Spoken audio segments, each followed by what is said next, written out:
Good afternoon. I'm Larry Peterson. I'm the Director of the Planning Development for the Port of Kennewick. And on behalf of the Port, I welcome you to the Vista Field Redevelopment Charrette closing presentation. As evidenced by your attendance today and throughout the Charrette Week, redevelopment of Vista Field is much more than a development project involving arranging of roads and buildings and public spaces on a 100-acre site. This is the opportunity for the Tri-Cities to develop an urban core, an element you, the community, have identified as important. The community's diverse participation by citizens from throughout the region demonstrates and also reminds all that this is not just a project located on land owned by the Port within Kennewick city limits. This is an opportunity for the entire Tri-Cities. The Port Commission realized the significance of this opportunity and decided to engage the best design team and utilize the most inclusive interactive design process, hence their decision to bring Duany and the Duany Plater-Zyberk firm to town for this week-long master planning charrette. Port Commission President Don Barnes, Commissioner Skip Novakovich, and Commissioner Tom Moak, as your elected representatives, unanimously decided your voice in the master planning process was crucial and decided this opportunity required something different. Undertaking the most comprehensive outreach that I can recall in this community in the last 20 years, led by Port Director of Public Relations and Government Affairs, Tana Bader and Glima. Something different, an open, interactive design process that unfolded and occurred right in front of your eyes during the last week. And something different, a plan and a vision that is yours. Andres and the DPC team arrived in town about a week ago and brought with them the knowledge and skills necessary to successfully build vibrant urban places. You, the citizens, the participants in the charrette, whether in person or through written or electronic communication, whether you attended one session or whether you were a season ticket holder, you brought the local knowledge and the passion to make this your vision for the urban center that we sorely lack in the Tri-Cities. Although Kennewick as a city was incorporated over 100 years ago and the Port celebrates its 100th anniversary next year, a decade from today, November 15th, 2014, will this date be remembered as the birth date of the Tri-Cities as a true city? In a moment, I'll hand the reins to Tim, the Port's Executive Director, Tim Arnson, to introduce Andres Duany. But I must say, Tim, although not an elected official, was and is the person encouraging your elected representatives to forego the safety net in the process, to go beyond the standard public outreach efforts, to engage the best professional design guidance, to engage the community in the process. I ask that we show our appreciation to our elected representatives, Commission President Don Barnes, Commissioner Skip Novakovich, Commissioner Tom Moak, as well as Executive Director Tim Arnson for their guidance, courage, and decisions that have led us to this moment.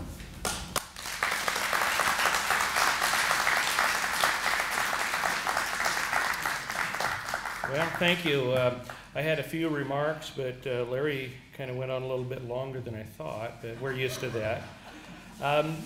I get the privilege of introducing Andres, but before we do that, I just want to thank all of you for coming out. You have really helped us with a lot of input. You know, look at it. We have over 55, 60 people today on a Saturday. This is impressive, so I want to thank all of you for coming out. And a lot of the faces are familiar. I've seen you here several times, so thanks for you guys coming out. I also want to thank my team. The Port employees have gone over and above to help facilitate this. I remember we came down Monday morning and it was very cold here. We were thinking we were going to get snow. So we did a lot of these things. We tried to bring in extra heating sources. We had a microphone system that wasn't working. So we worked through a lot of the bugs. My blood pressure has gone back down to where it normally is now, but I want to thank my Port team for working a lot of hours. Now to get on to the reason why I'm here, I don't have any notes because you can't write things down to try to capture the essence of what this guy Andres is about. For those of you that have been here, you know what I'm talking about, and I now know what Michael and Sanan of his team tried to tell me as I was getting to know more and more about Andres, about how he's bottled lightning. He really is. He has international experience. They've helped some of the most successful communities around the world. He's done projects in Germany, Spain, England, everywhere. But what I have learned about this guy is he is that vital lightning. What he has done here through this process is he's thrown out a lot of things. And some of the things I'm saying, you know, oh my gosh, wow. But the community did tell the Port Commission to think big, to think outside the box. And I think Andreas has delivered on that. And while we may not adopt every last thing that he's going to show us tonight, I think there's much of what he's showing us that is very, very doable for our community, that have come from ideas from you folks, things that are really going to make this place unique. Because why would we do this if we're going to make it just like Bellevue or just like Walla Walla? I don't think that's why we're here.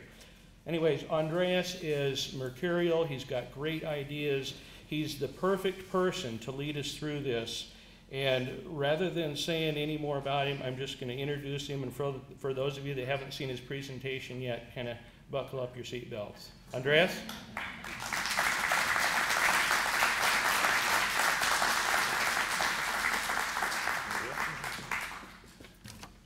Okay, all the mics on? Are all the mics on? All the mics on? Yes? Yes, good, okay. In case you were worried, as I turn around, you may notice that I have a new protrusion in my back. I have a hump. And that was acquired in this charrette. But it's actually a battery that one of the cameras has, so don't be too distracted by the weird look. Other than that, these are the most mics I've ever worn. Actually, it's the most cameras I've ever faced. It's astounding. So we have been here as a full team for about a week. We were preceded by a huge report done by members of our firm and also by Michael Mahaffey, who's here, Lawrence Kamar, and some consultants that have gone. And this is the famous 937-page report that actually proved that this was better developed as a community than to remain as an airport. So that out of the way, that took a long time to get there, but it cleared the field. And the comparison between the airport, oh, this is the report. Probably the only existing printed version. I think you should know that actually these kinds of reports need to weigh comparisons about what, and one of the, that's called scenario planning, and one of the scenarios, the one that made the most sense, was to make this into a community. You know, from an objective point of view, just numbers and I would say that that kind of report requires nothing but technical presentation. And then there's something else, which is what you actually want. And that came up in an all-day session in which 35 people participated, and it gave rise to a book that has already been, I don't know whether it's there, a book that was put together very quickly and in a way published, called A Pattern Language. And these are the patterns, which is a way of saying the things that you want. For example, a pattern might be, I would like to see water as part of my public realm. I'd like to have a pedestrian experience. I would like to have a nightlife. Those are patterns. And this is what this looks like. You know, the pattern book. It's not quite finished yet. And actually, I can't show it to you because some of the photographs may have been drawn from the internet. So we need to clean that up. But I think I showed it earlier before I was caught. Or I haven't yet been caught. But that is missing from the presentation. That was a big deal. The first time I spoke to you, I said that we can agree, that I completely agree emotionally with these patterns, but there are a few that we might not be able to deliver. And probably the one that came out the most, that was most clear, is the idea of bringing the river in. You know, in a kind of canal like San Antonio, that is really too costly. And it would be very, very fakey. That doesn't mean that you can't have fountains and so forth, although there was some pushback that in a place that's desert and a place that may have water scarcity, you don't want to go around showing off too much water surface. It's not one of the things that you do. But it's not impossible that you might have water features that you turn off when people are actually, turn on when people are actually there. Like the kids are here, it's Saturday, let's have fun, but not, you know, the kind of constant Italian fountain kind of thing. So that you will not see. You know, it's possible, we enable it, we allow it, but that's not prominent. But everything else is really, we were able to incorporate. Now, another thing that came up were in the 9 meetings, this is the 10th meeting about this size that we've had, that doesn't count the meetings at night and the rude emails and so forth, you know, those, I'm not counting those, but which we, by the way, we respond to as thoroughly as we respond to you. You know, if somebody says there's something, we get the person that can answer, and out goes the eight-point response, which we have. And by the way, those of you who may know this, if we don't have a response or you're right, we just change it. Like we don't have, you know, we don't have any kind of resistance to any good idea. We just immediately put it in. And some of you may have experienced that. We just go with it. So we design. We probably did. You'll see that I'm going to show you 3 versions. The 4th version is, you know, by the way, I really did think we would leave behind 2 or 3 versions. There's one that's so clearly better that we only have 1 version. It just costs so much less. It makes so much more sense that we developed just 1, which allowed us to go much further than we normally do, because we only had to design, you know, 1 of them more thoroughly. And you'll see that we took it to just a very, very precise. You can really see what it's going to be like. Now, we were also able to, because we had a little bit of slack time, because we very early decided there's 1 clear scheme, we were also able to do the numbers. You know, the financial, what's it like to develop this place? And it depends when you came in to see us. If you came in early, we said, what a great deal this is. Wow, this is great. This is one of the best real estate deals anywhere. And you may have come in at that time. And then last night, it was kind of a medium deal. We discovered some other costs. And this morning, the good news is it's a normal real estate deal. It's just like, there are no miracles. There are no miracles. This, if you had very high real estate value, as most of the West Coast does, this would be a fantastic deal. But the problem is that you're selling suburban houses for very, very little money all over the map. So we're competing against pretty decent houses that are selling for $110 a foot. You know, and it's just what we're up against. And when we did the numbers, you'll see, I'm going to end with this, it was very, very conservative. You know, we didn't assume that you would get 115 a foot. We didn't assume you would get more than 110 units. Like, we didn't pack people into apartments and townhouses. You know, there's a lot of I would say, living on the ground kind of house here, since many of us are getting older and we don't like stairs. And so, you know, we didn't pack it, and we actually dropped the density from the 1,400 units that you found in the FAT report to 1,100. So that's how conservative we're being. Here we had the right to put 1,400, which any developer would have killed for, but actually we believe that there isn't really a, you know, a market for, you know, it's not that there isn't a market for 1,400 units, there is, but there's not that much of a market for that many people living in townhouses. So we had to cool that down, but I have the numbers at the end. They're absolutely conservative.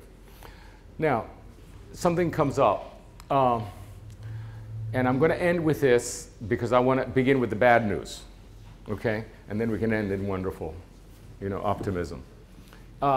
There is some discussion as to how long you should take to do this. You know, you take 8 years. This was bought 13 years ago, and then finally you negotiated with the pilots a few years ago, and then this charrette happened. And you know, the kind of speed that we were working here 8 years ago, guess what speed that is? That's Hanford World War II speed.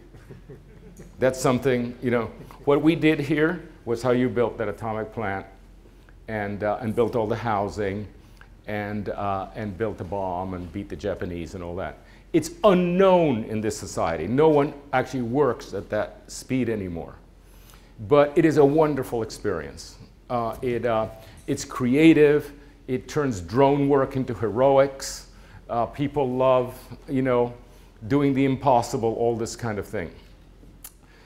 I would urge you to maintain, since there's nothing to impede this project, zero to impede this project, right? There aren't wetlands, there's nothing to impede this project except your ability to trip over yourselves, which seems to be high. Okay. Now, I had a conversation with one of your leaders here, and I said, you should actually, instead of discussing and going over everything so many times, this isn't like a single building. This is not a single building kind of thing that if you get it wrong, you're stuck with it. There's phase after phase after phase. There are 1,100 buildings. And if you get things approximately right, and we're going to try to get them right from the beginning, you just do better next time. And then, should we bury the wire? Should we not bury the wire? Should we tear up the asphalt? Should we skim? Well, why don't you do it both ways? Or try it one way. Nothing is tragic. This doesn't fly like a dauntless bomber that crashes, okay? This is just real estate development. The houses, they don't have engines and propellers and they don't crash. It's not that dangerous to do this. It's okay. I mean, I can't even imagine what could go wrong with a house. Like, I don't know what you're going to invent to make this seem difficult. But this is, you just go on with it. Like, this is very safe, very conservative. Now, I'm going to give you the reason why you should do that. It's not just that some of us are really pretty old and would like to see this in our lifetime, okay? Which is a pretty important thing. I'm into that now, okay? I'm incredibly impatient. Here's what the pros say. The real estate cycle is 8 years. We're already 2 to 3 years into the upcycle. We have 5. Okay? You've got to have the first phase or two in there at the beginning, because it's like everybody else, it's just going to go fallow. What you don't want to do is to be stuck with 16 houses in the middle of a runway. Okay?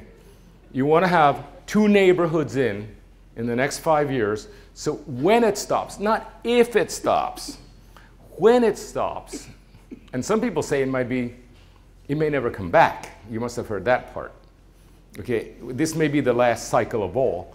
You want to have enough there that those who have trusted you to buy in actually have a community, and a pretty big community. I think you owe the early buyers that speed.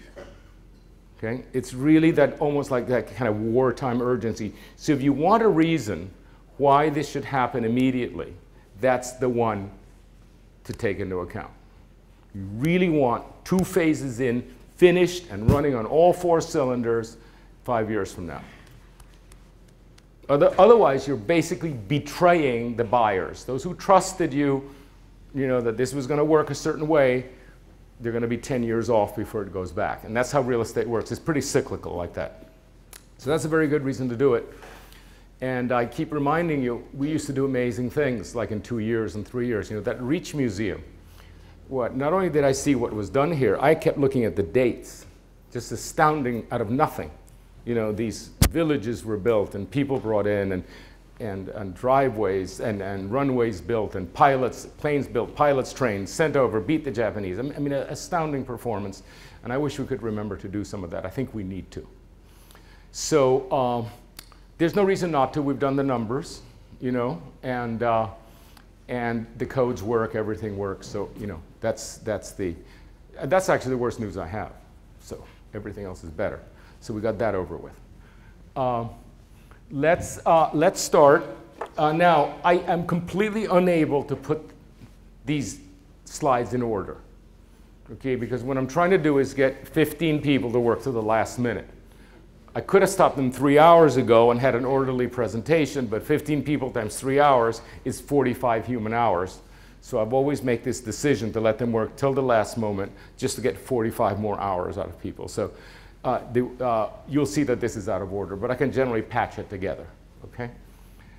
So this is Vista Field, which is here at the center, and then this is absolutely, I'm sorry if you've been here before and heard this, but this is the worst kind of suburban sprawl. I don't think anybody likes this. And the good news, well, the bad news is that it's expensive, it's interchangeable with any other place. Why would you live in a place where the shops are all the same and so forth? But the interesting thing is, don't despair, most of these buildings have a 15-year life. And one of the things we've done in this plan is actually take over these parts that are outside of our, if we needed to make connections, if we needed this site or that site, we're assuming that the building is a goner. And it certainly will be a goner once they see the value over this land. Like, why would I sit around in some stupid box, you know, when I can actually build, you know, I don't know, 40 really nice courtyard houses? They'll just go. So we took the liberty of getting outside the site. However, we've also withdrawn. The earlier plan you saw fixed everything. And one of the things that you learn to do eventually is don't wake up too many sleeping dogs. Okay? So the plan you see today only activates the parts that are truly essential. You know, we're not, you know, most people won't, we don't need your stuff, please keep track, but we're not asking you to even think about this yet. So you'll see a plan that actually has withdrawn its influence. That's one of the things that has changed. And now, I suppose one of the things that's against us is that in the past, the three cities, your beautiful tri-cities, are actually like siblings that don't get along. You know, you're in the same family, but if one gets a present, the other one needs, you know, the other one needs it. And there's some evidence that, the goodies, you know, like the natatorium that was going to go to Pasco gets pulled back because it's in Pasco, etc. I think it's very, very clear that this is at the geographic center of your area. But not only that, there may be slightly better intersections. But really what's interesting about this is that there's no piece of land inside your urban boundary that is as large and well located as this. This is just the place. This is where you have a town center. Now, the town center is best administered by Kennewick. Most of it is best administered by Kennewick. It really does belong to Kennewick, but there are civic buildings like the convention center and the theater and so forth that belong to everybody, and you might consider making an authority, and some people say it already exists, that actually share the facilities. This is done all the time. Where I live, Miami has 34 different municipalities. You guys come visit and you drive around. You know, you can meet 34 mayors, 15 police departments, all sorts of different codes, you know, different rules about everything. But we've all agreed that the civic buildings belong to all of us and they're going to be built in one place. And if you Google Miami, you'll see the new museum and the music venues and the stadiums and everything in one glorious place. And it belongs to everybody. It happens to be in one of the cities, but everybody knows that that's the center. And I think that's the attitude. And we've placed every one of those buildings here. This is the best place for all of them. And, but it doesn't matter to this scheme, okay? This is one of these dogs we don't want to wake up. They're not actually on our property. It just seems to be a good idea. We didn't develop this as much as we thought. But ultimately, decisions need to be assigned to subsidiary elements. And I've had a chance to speak a lot about this. The theory of subsidiarity is that decisions are made at the most local level that can competently make it. So for example, Kennewick, you know, has some things to decide, like infrastructure and the civic buildings, but the districts which actually own this, like the Port District, actually has these things to decide: infrastructure, finance, civic building, and public specs. Then you go on down to the developers and the households, and then the businesses and the blocks. And one of the things that, if you were to do this, you would find that decisions come out a lot better. Don't shove everything up to the city council, nor must everything be consulted by groups like you. You know what about infrastructure? It's okay. it's not your job. It's actually not your job. You're just regular guys. You know, I play the trombone. Why should you have anything to say about the infrastructure? I mean, honestly, does anybody tell you about the trombone? No. And there's a great illusion in America that just because you walk into a meeting like this, you're an expert. And actually, you're not, actually. But there are people who are, and there are people that need to be advised. So you're only going to do things efficiently here if local things are addressed locally, and regional things are addressed regionally, and and so it goes. It's so logical to do it this way. Some of us actually are having a terrible problem. It's got to be top down. It's got to be bottom up. Actually, it's both and everything in between. It's clear that that's what has to happen to processes like this. Just because one person doesn't like something, that doesn't mean they can stop it or even make it happen. And one of the things that I don't like about processes like this is that when they take notes, when you, for example, the first day when you were asking for things and some people were taking notes, I had the feeling that maybe you were placing orders like at McDonald's. And then when the hamburger comes back without the pickle or, with a special sauce, you're going to be upset. Because some people do believe that in processes like this, you place orders. I want this, I want that. You don't. You kind of give a general direction. We kind of listen. But I think that at some point, be very careful about your level of subsidiarity. Realize who you are and that there are elected officials and there are people in the port who really are very careful. And don't go around lobbying them too much. Okay, I just want to out this here. There's too much sort of backwoods lobbying here. I know I say backwoods because there's no nightlife, so I know it's not happening at night. It's kind of like it's happening somewhere else. Just let the elected officials. People are officially located, and let them decide. If not, you'll trip up. And not only will it hold up things a lot more, it actually is not going to come out that well. So this is the site. Now, one of the things you will see, okay, this is an almost perfect example of what not to do. Very, very large roads, okay, very, very large roads. And why are they so large? Because there's so few of them. I'm going to lay in here, you'll see shortly, all of Portland. And there are hundreds of little roads, all of which can be small. When you make super blocks, you have very few roads, but all of them are large, and all of them are uncrossable and extremely unpleasant. You see, so this is why you're having a place in which I can't even walk 2 minutes from my hotel to where I work. I just can't, because it's just too horrible. And it was a 2-minute walk. And what you will see in this plan is a whole different way of planning in which is very, very tightly gridded.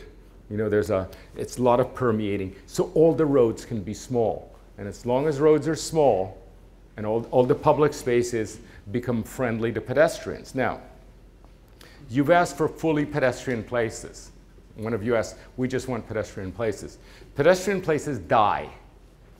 Okay, they're either the mall that survived because of very intense management, or they're the main streets we installed in 1960 and they all died. Over 200 were installed, they all died but 3. You know what I mean? I think you had one. Pedestrian, they had to be torn out. Cars provide life. The thing is that the cars need to move slowly. Very slow moving cars. When you go to Europe, and many of you have mentioned Europe to me, you'll see that cars are everywhere, but they're moving slowly. And the parking, which also exists in Europe, are in plazas. Here we do parking in parking lots. Over there, parking in plazas. But mostly what we've done is hide the parking. Just hide it. So bear in mind that when you're getting some pedestrian environments here because you asked for. But I believe they should be pedestrian only in really special times, like Saturdays and weekends, and maybe, you choose. You have bollards that you can put in and out. You choose. But I think it's dangerous to make entirely pedestrian zones because they might die. So again, think of cars moving slowly. The cars are nice. Cars are really good looking. You have weather problems here. People, particularly old people and young people, need cars, but they need to move slowly. And so it's a totally different pattern than you see here. By the way, another thing that you should not do, we still can't figure out how to get around anywhere. We have to put a GPS to go from here to there. Because you know what's happening? All these wild curves, you're going north, south, east, west. I mean, how can you stay oriented? So instead of these big wiggles, what we do is we make very small wiggles. So you get all the excitement of the terminated vista, which you will see, but not the disorientation. All the roads we put in go north-south, east-west. Yeah, you're going this way and that, but they don't turn around and go back and bite you, okay? So this is something that I hope it's the last of it that you do. Now, here's some scale comparisons, some of which mean some things to some of you. This is the little town in France. This is the entire medieval city of Uzès, where I spend the summer. And it's a universe. In here, there are 8 bakeries and 40 restaurants in here, okay?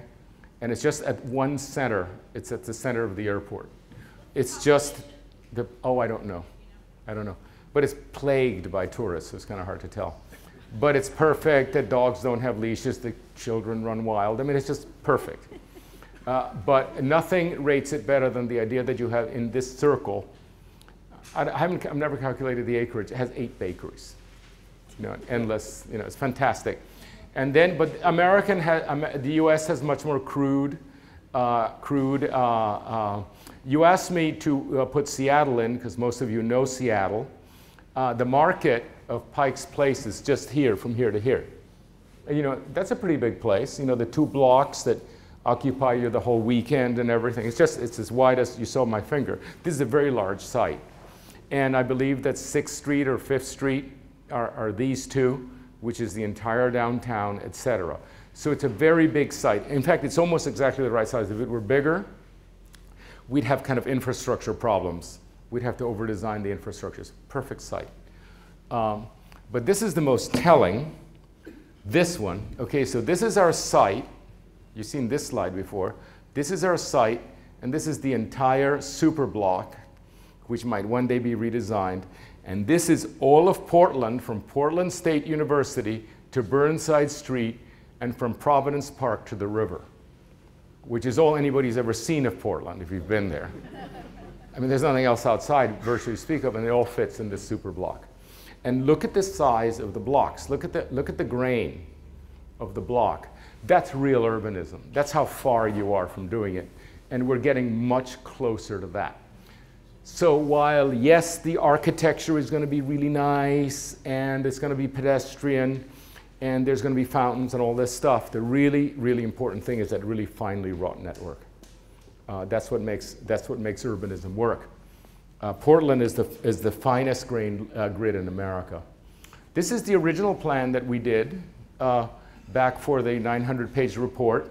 And notice how much we actually, same principle, by the way, same principle. 3 squares, a major square in the middle. I'm going to take this opportunity to describe the structure of the site. But look how much intervention we did on the outside to try to fix the whole thing. We've since retreated from that ambition.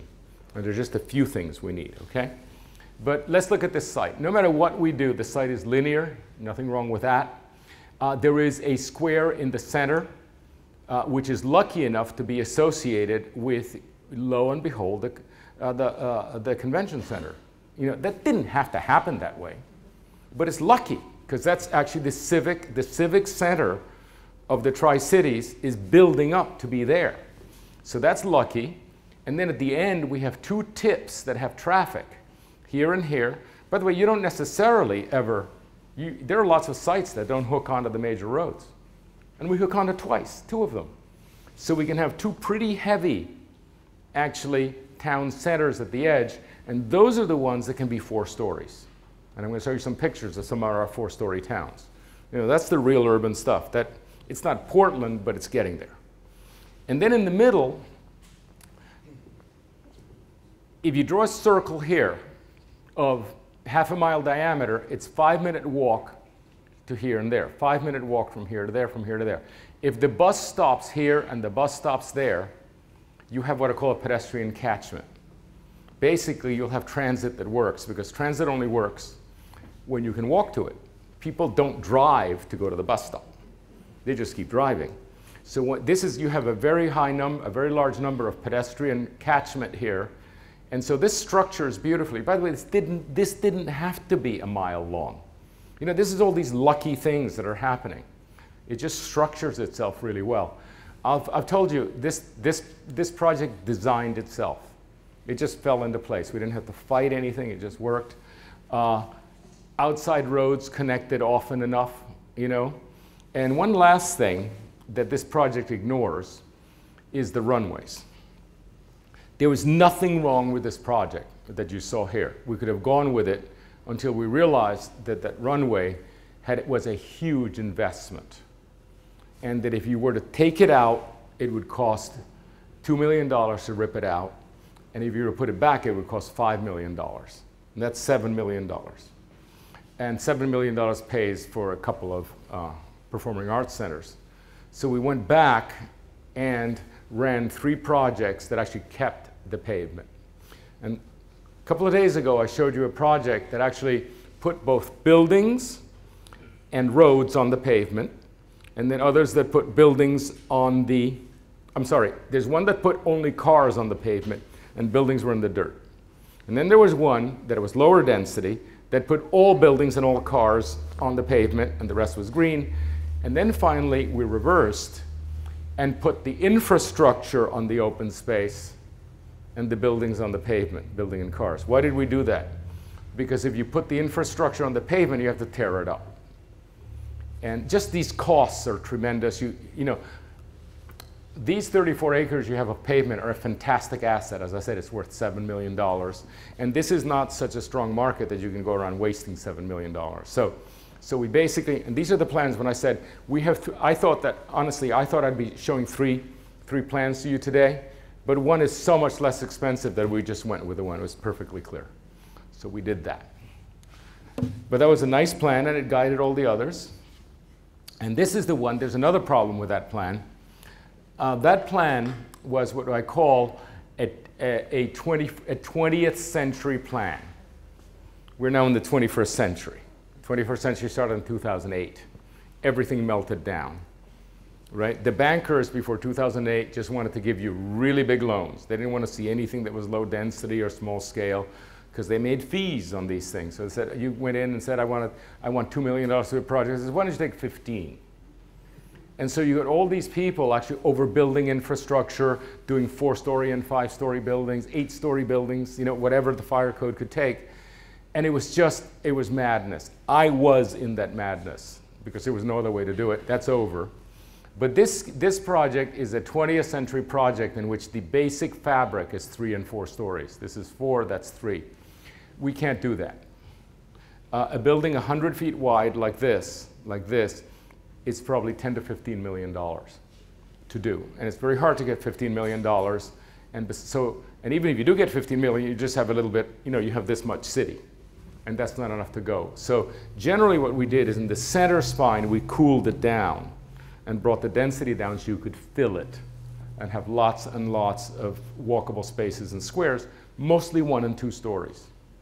So this project actually, this neighborhood will consist principally of what you might consider bungalows or courtyard houses.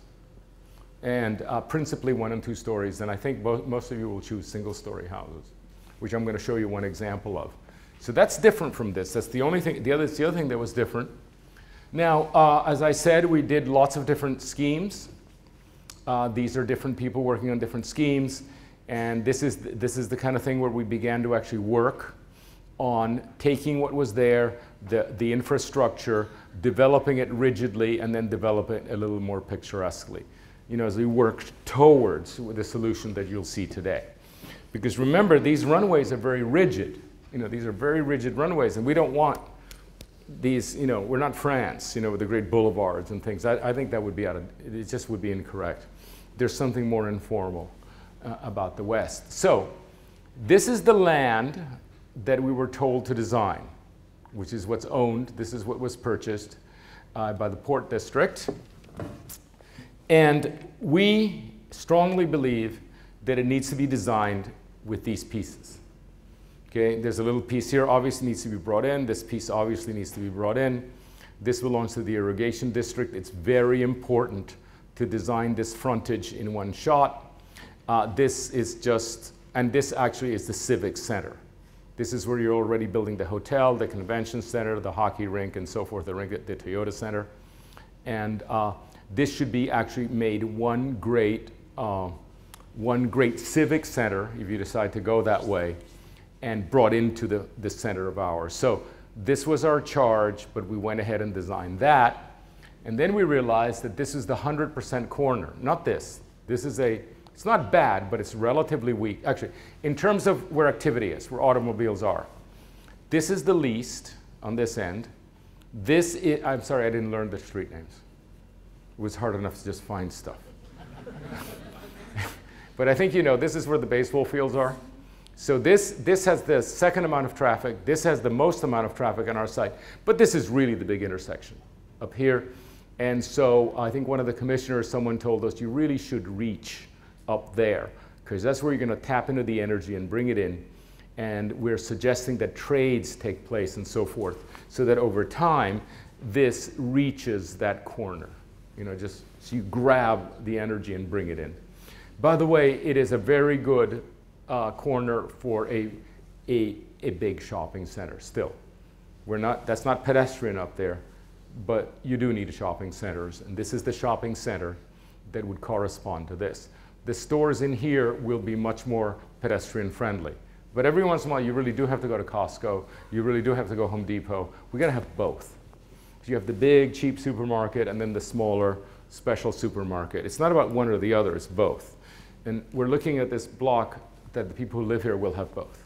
They'll drive to some things, or actually take the bus to some things and then to others. And so this is the last. This is the last piece that should be acquired in some way so that it connects properly. Everything else is not necessary.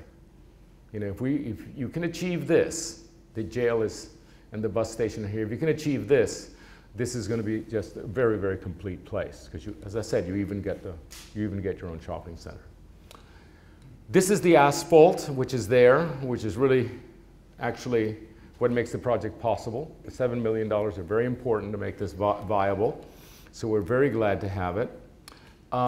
These are the first sketches, and this is the sketch that contradicted everything I believed should happen when, you know, Paul Crabtree and John Anderson actually reversed my idea and said, no, we actually put the infrastructure on the open space.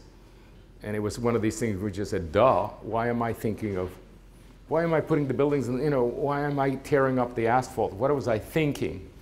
And so this is now, okay, this is like the sketches of your atomic scientists in 1943. You know, the back of the envelope stuff. And this is pretty important because they built a case. There's this way to do it, this way to do it, but this is the best way to do it. And they built a case for me that was so clear that we never deviated. So those are kind of historic drawings for the 100th anniversary. And we're going to leave them behind. This is what it's like. I think it's very important that you understand that the place drains. It drains. That's so hard to achieve. You know, I don't think people realize that the slums of the world are because they don't drain. You know, the people who live in poverty are always wet. You know, that's all over. And the wealthy people always get the high ground. That's the good neighborhood is high, the inexpensive neighborhood is low.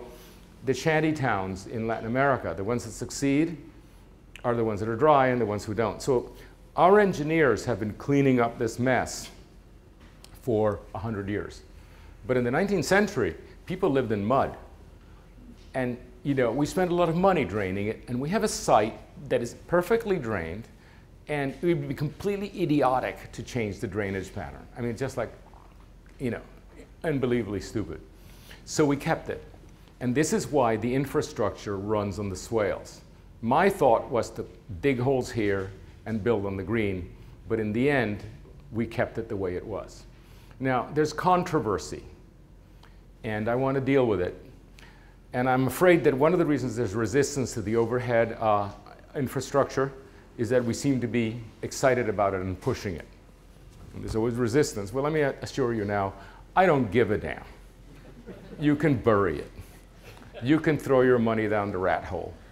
And you can keep on burying it every time technology changes, and you can overbuild it at the beginning when you build it with low density, but you provide the infrastructure at the beginning, and there's going to make a lot of digging time for nice union wages. Okay, because you're going to be digging it up, digging it up. But I always say, why do you want to put all those delicate wires that need to be switched in and out in the mud? Oh, for aesthetic reasons. I understand that perfectly. The best real estate in the United States, Beverly Hills, Coral Gables, where I live, Palm Beach, which of course is incredibly high, has overhead wires. How come they don't mind? Because it's in the alleys. It's in the alleys.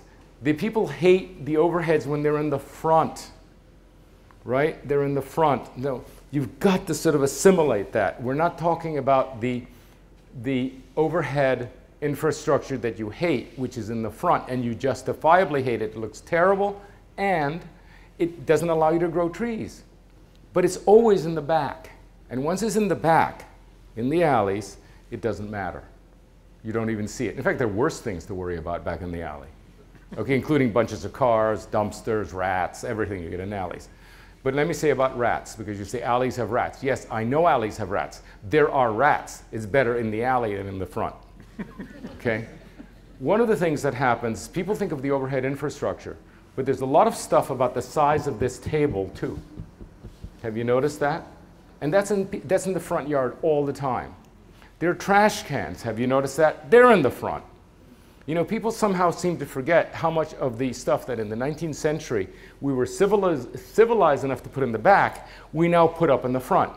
You know, I walk out of the hotel and there's a dumpster next to me. But now I have a blinder that I don't see. But I try not to have a blinder. I say this is just badly designed. There is no front and back discipline. One of the worst parts of this super block that I'm talking about is how often the front of a building, front door of the building faces the back of another. It's almost constant. It's a joke. You know, wasn't anybody in charge of actually the most elemental things? The least of your problems is whether you have overhead wires or not. You have tons of problems. Half your front doors face somebody's loading dock all over this. We're going to be absolutely rigorous. One of the patterns that we're going to put in is front to front, the good, well-designed, hermetic front where you dress up to go out. And in the back is your, your trash can and your husband in the underwear. I mean, that's okay. It's the same kind of problem. But people have a right, okay, to actually a certain amount of privacy in the back. And one of the great things of our communities, I think what people really like so much, is that in the front, there's decorum. You know, that's where your good furniture is and so forth, and the old couch in the back. You don't have this problem of, oh, the couch I can't stand indoors now goes in the porch and upsets the neighbors, and no. Everybody has a right to actually be very, very informal in their own houses. It's one of the great rules of urbanism, fronts and backs. And in the back, among all the things that we don't want to see, is the overhead wires. Now, we are so interested in this overhead wire, frankly, now I'm pushing it hard. It is so advanced thinking. Not only does it cost less, it is so advanced, so forward thinking, that we actually think that it should be designed by a very great architect. And instead of having, there was some art, people say, some art, we need to have public art. There's the kind of public art in which you buy a statue. And there it goes, and there's a fountain. And Paris did that. But Paris also had all of its infrastructure designed by artists also. The lamps were by artists. The subway entrances were by artists. The actually public pissoirs were by artists. They don't have them anymore. Everything was by artists. And I think that idea that you actually bring artists up, not just to do stuff that is kind of controversial and so forth, but actually to design all the public infrastructure. Like have a competition to say, let's have a system in the back that actually really does beautiful things with the electrical wires. It's an amazing miracle. Let me just give you an example. The fountains of Rome celebrate the miracle of water being brought into the city, right? I mean, this idea that you build an aqueduct that goes, you know, hundreds of miles and drops at, you know, 1/8 of an inch, you know, or half an inch every half mile. You know, when it lands in the city, you don't just put in a pipe and open your tap. You celebrate it. So all of the fountains of Rome were at the end of an aqueduct. And people were just astounded at the miracle that water was brought in. That's what was celebrated, not some notion by an artist. It happened to be Bernini, so it was artistic, but the main thing was the miracle. This business that you actually have electricity that comes in and water with pressure, I never get over it. When I turn on my shower in the morning and it has pressure and it has hot water, I think that's an amazing thing. You know, and I don't forget it. I personally don't forget it. I'm grateful for that. But perhaps people should understand everything that has been achieved by the civil engineers. Stuff that is all underground, miracle stuff. Could that not be done elegantly? I mean, is it really, really, does it always have to be trashed? I don't think so. And I think, you know, I'd just like to make a plea that this, which is in the back, that you mostly don't see anyway, think of it positively because it's an amazingly miraculous thing. Now, we had an engineer present, and the trenching for the water, interestingly enough, if properly done, because this is, of course, the air. See, this is the existing drainage area. If you trench for the water in the sewer, which you have to anyway because you have to get it under freezing, if you fill it in with porous rock, you get even better drainage. So that's one of the things that you'll never know about this, but it's an amazing thing that this site will drain so easily. We did costs per linear feet of the difference between well, we had to cost everything out, okay? John, remind me, this is $18,000 per unit or $6,000 per unit in infrastructure cost. That's the difference. Yeah, it turned into like $9,000 this morning. Okay, 9,000. So it went from 18 to 9. Okay, now you can either do what we say, if you wish, and save $9,000 per unit, or you can throw it down the rat hole. Okay, that's it. Okay, and one of the things that you will do, you will be able to throw it down the rat hole if you hire the wrong engineer. That's the beginning of it, who will say, oh, why should we take this risk? That hasn't been done. You know, that's bullshit. It's been done all the time, it still exists. This is too tight a project, at least in the first phase, to be wasting any money. I just want to say that, okay? The other thing is that what happens in urbanism, and you really, those of you who build buildings know, yeah, we're going to spend a little more on the tile. It's only $400 more to get better tile. Got it. $400 is not very much in a house. There's a huge multiplier effect in urbanism. $400 times, times 1,100 buildings, it's real money very quickly. So as you make the decisions, always multiply by 1,100. You know, when somebody says it's only this much, multiply by 1,100. You know, get a calculator and you'll see the real number. And one of the things that I'm most proud of are engineers. Yeah, I can save you money, you know, as an architect can, but nothing can save you money as much as an intelligent civil engineer that really calculates. That's where the really, you know, that's where the infrastructure is gold-plated. And there's an analogy I told you earlier. You know, if you look back not too long ago, our streets were small and our civic buildings were grand, weren't they? The high schools looked like Gothic colleges. The Civic Center in San Francisco looked like Washington. You know, we did magnificent civic buildings and our roads were small. Now our roads are magnificent. The roads just immediately outside here are world class. You can bring any German engineer and brag about your roads, because they don't have roads as good in Germany. But if you were to show them your city hall or your schools, I think they would be astounded. Or your churches. Really, really, we're spending the money on the wrong thing. And we haven't got the money for horizontal and vertical infrastructure. The US, since World War II, has committed entirely too much to horizontal infrastructure and at the expense of vertical. That's why our buildings look so bad. And we need to, one of the things that we've always done is revert the funding by thinking of both as infrastructure, horizontal and vertical, not of thinking about this is horizontal infrastructure, we got to do it right. You know, and then this is vertical infrastructure, we haven't got money. No, think of them together in this project and say, whatever we save here, in the first phase, with what you save, you can build the first version of the Performing Arts Center. Boom. You know, like that. So you don't have to be always going back to the public for money. You can just be smart. Our ancestors were very smart. They didn't have loans. Okay, how did I get on this jag? Because I'm always taken to the cool places. I say, take me to the cool places. So they took me to Ellenberg. And yes, I know the hamburger's really cool and all that, and the beer. But there's also this thing in the back. And I've never seen infrastructure like this before. Instead of being a pole, there's a whole armature, and all the stuff which is normally in the front, in the ground, is up here, and you're running, this is the transmission, which is the very high, the higher voltage. This is the lower voltage. This is a little messy, but these are the cable companies, and these are the transformers that are normally on the ground, and you're pretending not to look at, and you paint them green. But they're all there, okay? And the other thing is, you always have to, you don't know what density this is, so you have to assume it's going to be 16 or 20 acres, 20 per acre, right? You have to assume maximum, but what happens if it isn't? What happens if you build 6? Well, you've overbuilt it. Everything's overbuilt constantly. This allows you to actually add it. This whole thing is in the back. You would never notice it. Just never see it. So remember, when we speak about this, you don't see it. This is different than on the front. And besides, I didn't invent that. You showed it to me.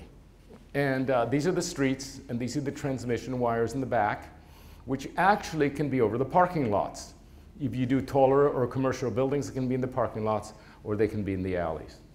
By the way, in any block that you want to bury it, if you ever decide, well, it's overhead now, maybe this block you want to bury it, fine, just take it down, go over, and go up. You can do that at any time. But I would not commit to that unless it's a more high-end block. And if you really want to know how it works, this is John Anderson. By the way, John Anderson here, and I would say one thing. Okay, I got a letter from a PhD in electrical engineering. I understand. But my engineer is a union electrician from New York. Union man, okay? So, as he said, well, when was the last time he pulled a wire? So this guy knows, and this is how he explained everything to me. What the transmission line is, the switch gear, all this. And this is what happens. This is what we have in the front that you don't like. That's the front of the building, the high transmission, which has to be overhead anyway. Okay, you do have half a mile of overhead anyway, somewhere on this site, because the site's very long. Then you have the switch gear and the transformer and all that, or you can put it in the back, and it's like that. Okay? And by the way, all the trenching, you just, instead of trenching and becoming rigid about the house, because you have to connect, it's coming up there, you got to put a house there, or you have to, what is it called, the Pedestal? The pedestal.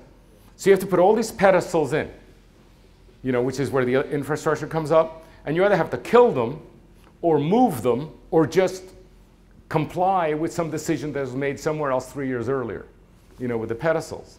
But if you have overhead, let's say, somebody just asked me this morning, he said, I love that house, but I'd like another garage. I'd like a second car garage. And I said, fine, just buy 12 more feet of width.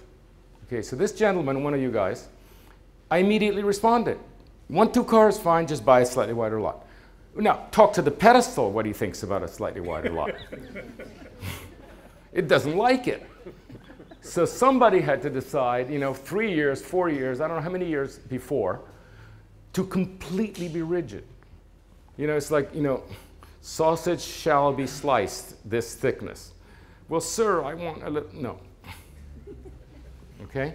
What you want to do is have a butcher that has kept the sausage whole, and you can slice what you want. And that's really what the old urbanism was like, and you could do it with overhead. I'm kind of getting into explaining why this is so superior. You watch.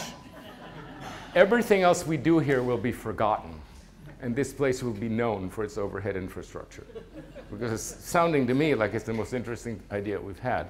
Okay, so one of you wrote, and said overnight, got last night, somebody said, well, it began by fire your planners. They don't know what they're talking about, but that's standard greeting. And then the person said,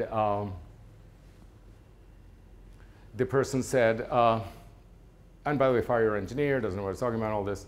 And so he told us what the problem was.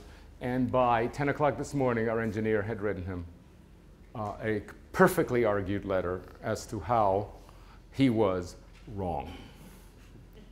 Okay, so it's not like we're, you know, that was a 2-hour response time. And this is the way the charrette works. You know, it really has been actually extraordinarily professional. And if you had actually felt to tell us this present, in not just overnight, we would have actually dealt with it by next morning. So it didn't have to be by internet. And by the way, as I've always said, if you're ever right, we'll change immediately. That's all. But we're not here to be popular. Actually, the game here is how to save you money. That's really our job.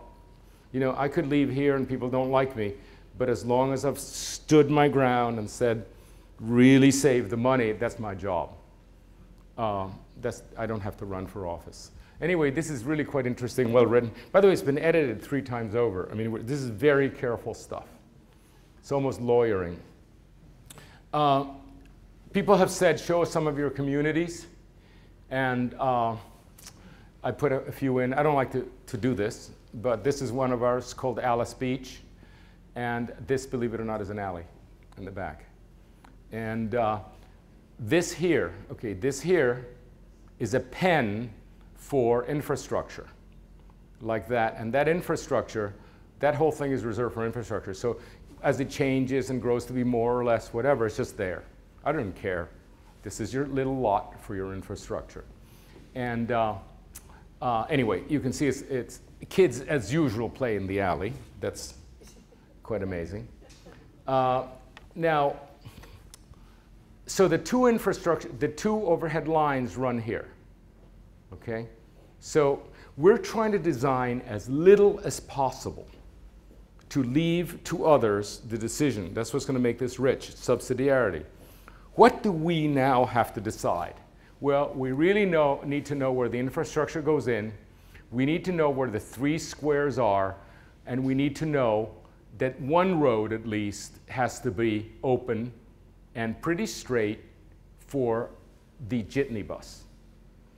And the jitney bus, as you will see later, goes back and forth and delivers you to the big bus station. You don't bring the big bus down here and bother the passengers by extending their trip.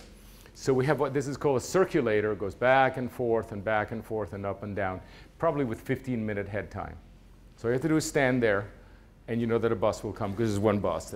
And it just takes you to the whole project, from here to the grocery store, from the grocery store to the other stop you need here, and even in the end, it'll take you to Costco, all the way up. And I am told that if you do get on the bus stop that's there, it takes you actually to the rest of the world. Ultimately, you get to the rest of the world. You can take a train and then an airport and go to France, which is pretty interesting, because it means you can do the whole thing. If you live here, you can take the whole thing. You live without a car. Amazing. By the way, I'm thinking, actually, among the things we should have is a doctor. We should program that. We should probably have some kind of, a lot of kindergartens, and just a few things like that, and really, really attempt to make a place where you really don't need a car. Although we have a full complement of cars, the idea is that you don't have to use it, and that's going to require some permitting. So we do have, you'll see this later, we do insist on 1 road and 5 squares and the 2 infrastructure. And then these other roads that happen here, you see it's almost like a Portland grid. Those other roads get to be designed later. You know, you get to decide. Now this is what's so interesting. Because engineers come first, they always come in and lay the road. And then everybody has to comply. So we get quite rigid urbanism. It's always aligned, you know, the subdivisions are cookie cutter houses, you know, the curve. Even if you have all these curves, the buildings are not doing anything. The buildings are all very disciplined. How do they do this in Europe, that the buildings wiggle like that? You know, this fantastic picturesqueness. Actually, one of you asked for that. That's one of the patterns. This fantastic picturesqueness. How do they do that? Well, because the infrastructure and the buildings work together. And the rule was this: carts require 16 feet. Do whatever you need to do, just leave 16 feet clear. So you negotiate with your neighbor over and back. Do you want a bay window? Oh, I got a tree here. Well, this guy has a tree, therefore you have to set back another 4 feet.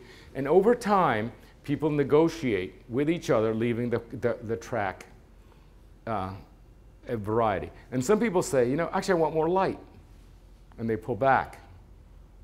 You see, and that's how you get this fantastic stuff. We can do this here. I've never been in a situation where you can do this, because what you have is the asphalt there, all ready to go. It's like, it's just pure matrix. It's like snow. You can actually draw whatever you want with it. And one of the patterns we'd like to propose is that the rule be something like, tell us what the houses are, just leave 24 free for the fire marshal. That's all the fire marshal wants, 24 feet. By the way, do you want a car? Do you want to have a little car in front? Fine, it's just a little wider. You like trees? No problem. You know, just like that. Do you want a porch? Do you want to sit in front, watch your neighbor? A little garden? No problem. You just negotiate it through. Now, it can't be done at the last moment. You know, every block needs to, you know, you all need to get together and design the block. But I'll show you what it looks like, and it's wonderful.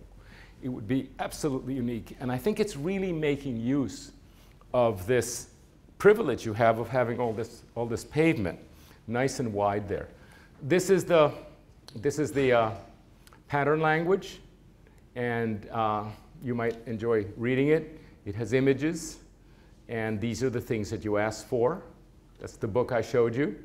And this is the new pattern language. Okay, this is much more tech. You'll see what we did. I think this might not be the best one. Okay, so we took the patterns. These are the patterns. Okay, these are all the patterns you asked for. And then we created bands and sectors. Okay, bands and sectors. And this says this is a strongly associated pattern, a weakly associated pattern, and a not associated pattern. So you know, this pattern would happen on these bands, etc. So this system, you refer to that book, and that takes you back to an area, which is this here. Okay, this is the plan. Now, what we have here are, we have 3 sectors. Okay, there's a sector here, a sector here, and a sector here. Why are they sectors? Because there's no asphalt there. So you actually can do what you want. You can also build high, and you're not subject to the discipline before. So that is something that we master plan. There's not enough discipline to hand to you. I really can't trust you. We have to do that. But the others have enough discipline. You see, these are the bands and the interbands. The interbands are where the infrastructure runs, and you have 3 bands. You have band A, you have band B, and you have band C, and they have slightly different characteristics. And I could bore you a little bit. One of them has more electricity, one of them is wider, etc. So we write all the rules right here. Okay, these are all the rules. So when this comes up, this is phase 1. When this comes up for design, there are rules for band A, band B, and band C, and the interbands. And by the way, something we just decided pretty recently, we do think that this is absolutely the best first phase. It's close to the convention center. It has a square. It's the best site for the temporary or interim art center, which is going to be made out of buildings like this. And then we think that you should go over here in this direction. The reason is you need a market immediately. You need a market. You know, something like, what did we decide would be a good one? Oh, Trader Joe's. Trader Joe's, something. You know, you've got the cheap food everywhere in the big markets. Then there's a little market. You need both, right? And we've designed in detail here at Trader Joe's market. You need food almost immediately. Like, you don't want to have a generation grow up without being able to buy food on site. So that's what would be there. By the way, there may be here subsidiary little corner groceries here and here and here. And there certainly will be the restaurants here and maybe the pubs and the coffee stores here. So there's a declension of large and small. Some of it is yours, some of it belongs to the whole city. The reason we put these at the end, look how lucky this site is. Not only do we have the freedom to do, we're not subject to the pavement, but it happens to be at the tips, which is where all the traffic is anyway. Because the Trader Joe's wouldn't fit on one of the bands, it's too fat. So we have this freedom at the ends that we've made use of. So that's how this works, okay? That's how we key into what you saw. By the way, just in case you're wondering, this has never been done before. So you're either the kind of people who say that's cool, or I am really frightened. The world breaks down into two. Okay, there are two kinds of people. All I know that everybody in my family would think this was cool. Like I was brought up to think that anything that hasn't been done before was intrinsically better. Some haven't been that way. So this is the detail of that end. And of course, there's one of the large squares, quite formal. Notice that always the parking is in the back. Always the parking is in the back, always the parking is in the back. Now, when you say, well, why is the parking facing outwards? Because outwards is bad already. See, what's on the other side of that street is a bunch of parking lots anyway. This is what we call the B grid. Okay? You cannot have a continuously excellent city. If you try to have a continuously excellent city, you end up with a continuously mediocre city. Because about half the city is intrinsically bad. Parking has to go to somewhere, infrastructure has to be somewhere, alleys have to be somewhere. And one of the things a good planner does is very clear about this is the front and that's the back. Okay? There's front and there's back. And we want all the fronts inside. You see how perfect all this is? And the parking lots face out, right? Now this is Trader Joe's. Trader Joe's is cool but conventional. They want the parking visible and they want their gate, their entrance visible. But you also want to walk to it, right? Don't you? So we put the Trader Joe's here, and this is that part that these supermarkets have that's outside of the cash registers, and sometimes you can hang around there and eat. Notice that from the outside, you can see it and it's perfectly visible. Consider this to be a glass box. Okay, this is a dumb box. This is an elegant glass box. These are additional things like drugstores, the things that hang around. The bank and so forth, things you need, but they're big. From the back, they have their conventional relationship to parking, but if you come from the front, you just walk in. So this glass box, which is pretty handsome, for those who don't live in this project, they can actually come from the outside. Those who live in the project can come from the inside. So you're getting these hybrids, that actually are now being developed that work both ways, and they recognize. Very formal, large square. Notice how the parking is always inside. By the way, this is one of these master plans. This is one of these sector areas that basically we design, because it's very important to get it right, and there isn't enough discipline to just hand over the way you do in the bands. Okay, now these are the bands. These are the overheads, right? This is the big road that comes straight, comes up, goes over, and then at the other square comes down again. This is the much more advanced design of the art center, which has a large performance, a small performance, a couple of big porches, and an outdoor place with a stage. And somebody said, could you have some containers? I said, perfect. That's what we needed to make the back wall. So this, as you see this place actually forms a square, et cetera, et cetera. So there are faster roads. There are very small roads where the fire marshal can still get through, but are incredibly picturesque, you see. You go like that. And this you can only do if you have pavement, all set to go so you can wiggle and shake like that. It's going to be like no other place you've seen. Really no other place. Maybe the earliest towns in New England, are this picturesque. But it's going to be a whole new experience. And even if you let cars in, they're going to go very, very slowly. But this is going to be an astonishing thing. The parking is always in the back, you see, and that's where the infrastructure is, always in the back. You may want to bury the infrastructure when it crosses the park. Just at this point, you dip it down and bring it up again. But in the back, you really don't see it. So there's lots of parking here in light gray, None of it can you see. If you're looking for your car, yes, of course you'll be there, but it's masked. It's completely masked.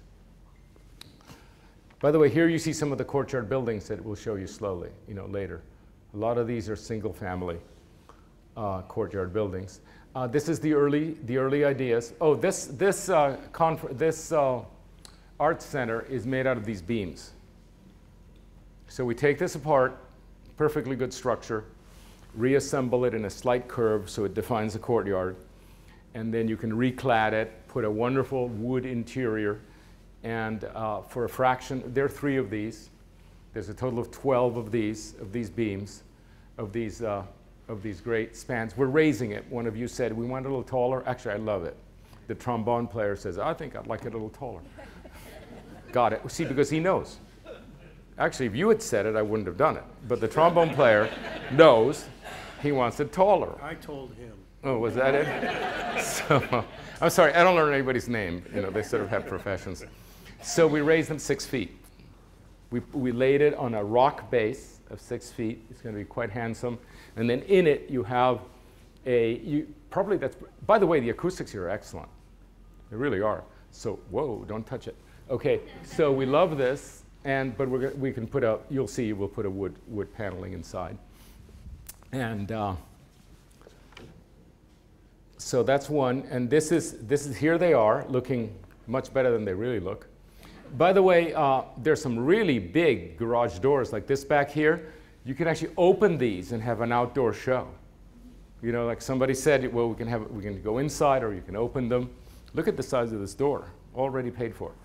And then have a show that goes out to the courtyard. So we're very happy to have this. Now you can even reuse this cladding, although you might want to paint it, in some cool way. And then there's something else that I see all the time. Another one of you said, could we cover the streets when there's too much heat, the 100-degree days? And so how do we do it? And of course, the first thing you think about is the expensive glass box. And then we were driving up to Seattle and we saw this wonderful piece of American lightweight rustic engineering. These are the country boys. They're really, really good engineers. Look at how light and beautiful these trusses are. So we Googled them. You can cover your entire Main Street for $19,000. And I believe that includes installation. So you call the country boys in, take it down in the winter. Because there's this problem of, do we have sun, do we not have sun? It's very hard to design for this climate. That's both really hard and really, in the winter, you want all the sun you can get. In the summer, you don't. So you end up with this kind of like, I can't decide what to do kind of architecture, where you get these guys you store it somewhere. I believe you might even be able to get translucent, so you get wonderful light. Anyway, I thought they were beautiful. And on top of a street, they could be quite magnificent. I mean, the size of a cathedral, they're 60 feet wide. We measured we actually know, it's amazing. Say, how big are they? Well, we looked up haystacks, and you have hay bales, and you have 3-band and 2-band hay bales, so we look really closely. And we said, I think those are 2-band hay bales, and they're what, 30 inches wide. We got the scale. Okay. Now, that is really World War II.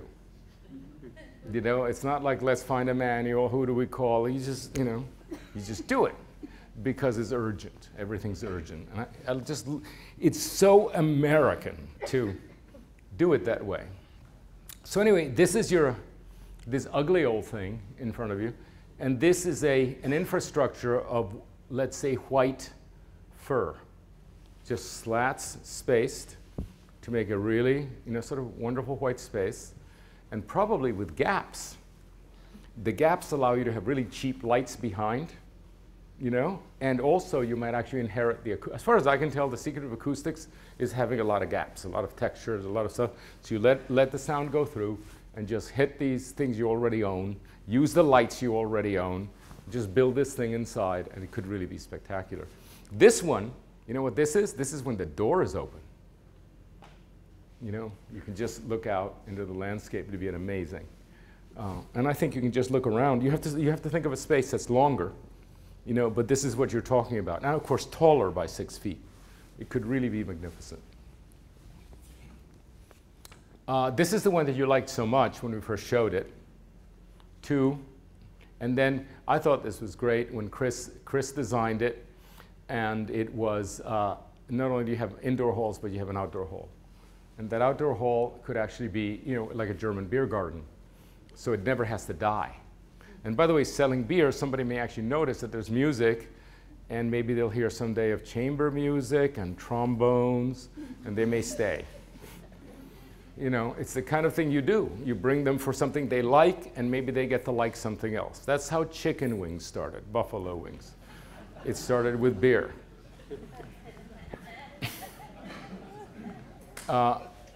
We're assuming you're going to do this. Absolutely. We're assuming you're going to do this, so we've already measured it perfectly, and we're beginning to do the technical drawings, working out exactly, you know, using the material you have, what could come of it. That's a CAD drawing. And here you see them assembled. This is the big hall. This is the small chamber hall. There's a porch. All that would be outside. And we do the currently fashionable. You always, you know, you're cool. You sling the beams out these days. I noticed it in your cool architects. They're all doing this in the Southwest. And here, the backstage are the containers with the last of the 12 forming a stage. It looks like it was perfectly designed for this. And this is just a day old.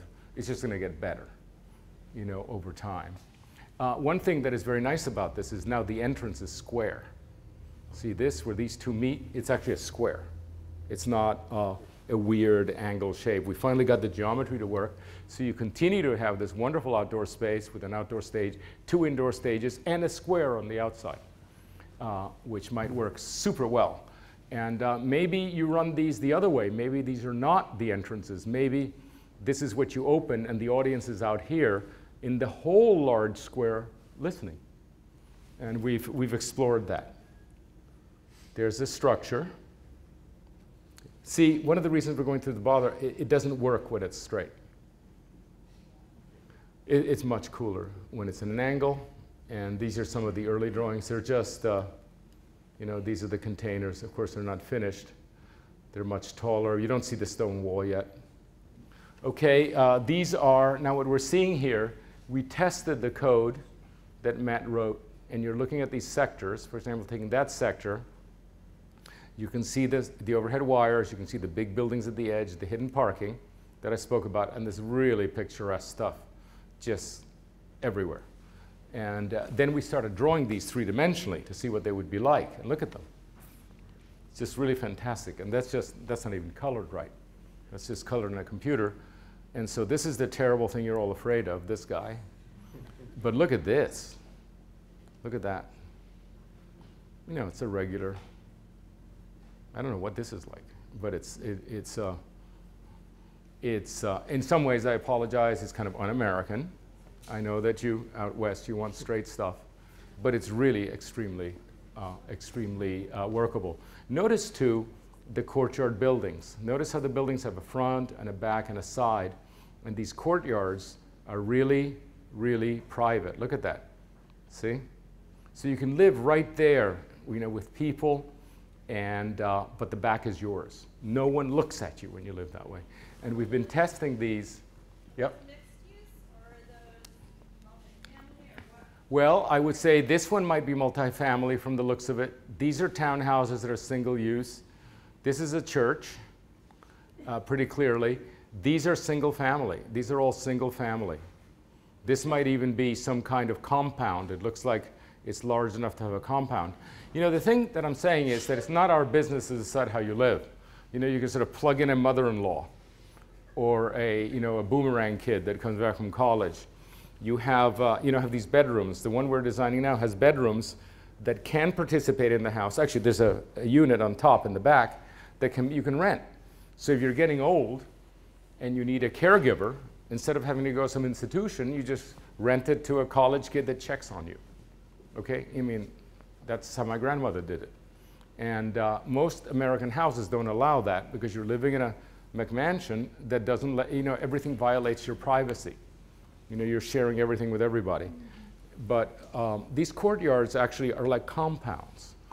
And one of the things that I'm also excited about, we didn't get very far on this, is to actually create a kit of parts. in which you get to choose your front part, and you get to choose your middle part, and you get to choose your back part. And you can assemble your house, and instead of having the illusion of choice, the bathroom's on the left or the kitchen's on the right, you know, which is all that suburban stuff is identical. They just fake the fact. You know, you get granite or something else. But everybody who's buying out there just gets the illusion of choice. But in fact, everybody's life is exactly the same. Things change a little bit. This is radically different. And I think if we have the ability to stay organic about it, 3 old folk may live there in company. You know, that's perfectly possible. It's called a compound. Or you might actually have this house and find your kid inherits and you move to the back. Or, you know, like-minded people. As we get older, you have more leisure time and most people can't stand you, unless they're like you. You know, like I want to talk about urbanism. So I want to be surrounded by 3 or 4 urbanists. And what's nice about these places, you can assemble your society. You know, let's get together and buy one of these. So you can actually design your own place to an extent that is impossible to conceive in suburbia. You can actually order up your place. Now, if you're going to have uptight engineers all calculating the number of flushes, you know, in a toilet, and they say, now that's 1 unit, you know, that's 1 unit. It can't be 3 units. You say, well, do you think that it's 3 people in 3 units flush toilets more than 1 family with 3 people? And in any case, it's all an illusion. Everything's completely over-designed. It's all designed for a simultaneous flush, okay, which never happens. So why are you controlling density if people want to live certain ways, right? So, you know, one of the things that would be absolutely spectacular here, and by the way, yes, if you're a left-wing person, you're thinking commune, finally, okay? But if you're right-wing, you're thinking liberty, finally. Government off my back, so we need 2 brochures.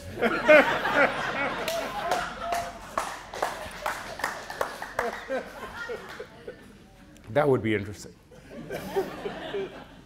So these are our artistic overhead wires. And this is our master, Leon Creer, who is a great, great European architect who's so disturbed by the American grid that he actually invented this way of disrupting it with little, you know, look at this. Okay, this is the street we always get. Even in the best cities, we get, this is New York, straight streets, Portland. What would happen so long as the travel can get through?